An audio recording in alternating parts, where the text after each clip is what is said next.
जय श्री गुरुदेव, जय श्री कृष्णा। 5वां अध्याय। ब्रह्मा जी के मुख से यह सब सुनकर ब्रह्म ऋषि नारद जी बोले, हे भगवान, अब कृपा करके कार्तिक मास का कोई उत्तम व्रत सुनाइए। तब ब्रह्मा जी बोले, हे पुत्र, परम पवित्र और पाप नाशक नक्त व्रत विधिवत करने से सौभाग्यवती स्त्रियां मनोवांछित फल पाती हैं। इसीलिए यह व्रत खासकर सौभाग्यवती स्त्रियों को अवश्य ही करना चाहिए। इस पर नारद जी ने पूछा, इस व्रत की विधि क्या है और यह कब किया जाता है? तब ब्रह्मा जी प्रसन्न होकर बोले, हे पुत्र, यह अत्यंत गोपनीय व्रत है, किंतु तुम्हारे स्नेह से यह कार्तिक मास का व्रत कहता हूँ, सो ध्यान से सुनो। आश्विन शुक्ल पूर्णमासी को प्रातः काल उठकर शौच आदि से निवृत्त होकर दंत मंजन करें, फिर संगम, नदी, सरोवर, कूप या घर पर ही स्नान कर लें। व्रत वाले दिन विधि पूर्वक स्नान करें और भगवान का स्मरण करते हुए व्रत का संकल्प इस प्रकार करें, हे जगत के रचयिता और कर्ता, आप कृपा करके मेरे पतिदेव की रक्षा और मेरे संतान की वृद्धि कीजिए। फिर सूर्य जाप करके सूर्य को नतमस्तक प्रणाम करें। उस दिन सुंदर वस्त्र आभूषण धारण करें।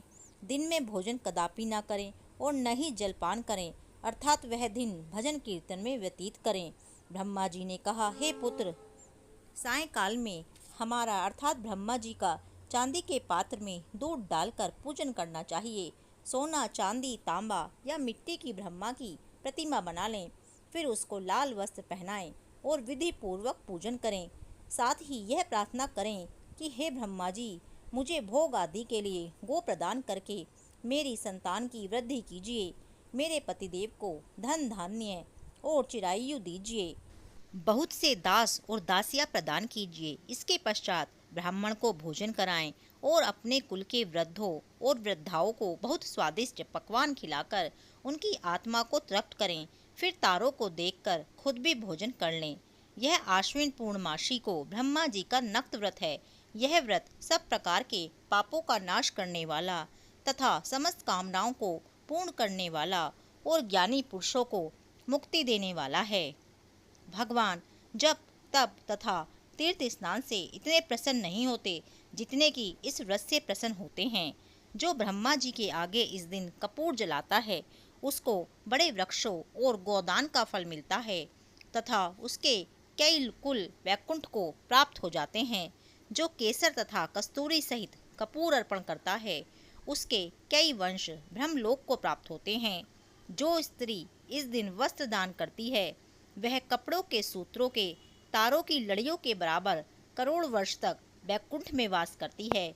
जो गहने का दान करती है, उसको ब्रह्मलोक की प्राप्ति होती है। जो स्त्री हृदय में ब्रह्मा जी का रूप तथा मुख से ब्रह्मा जी का नाम लेती है और मस्तक पर निर्माल्य धारण करती है, वह सदैव सौभाग्यवती और पतिव्रता रहती है। इस प्रकार आश्विन शुक्ला पूर्णमासी को स्नान पूजन कर ब्राह्मणों को भोजन तथा व्रत जनों का पूजन करना चाहिए। सायंकाल ब्रह्मा जी का पूजन कर प्रार्थना करें, हे ब्रह्म विधाता, यह व्रत मैंने आपके निमित्त किया है, अतः इसमें किसी प्रकार की कोई कमी हो तो आप स्वयं ही उसे पूरी कर लेना। हे नारद, जो कोई इस कथा को पढ़ता अथवा सुनता है, उसको अश्वमेध यज्ञ का फल प्राप्त होता है। जय श्री कृष्णा, जय श्री राधे।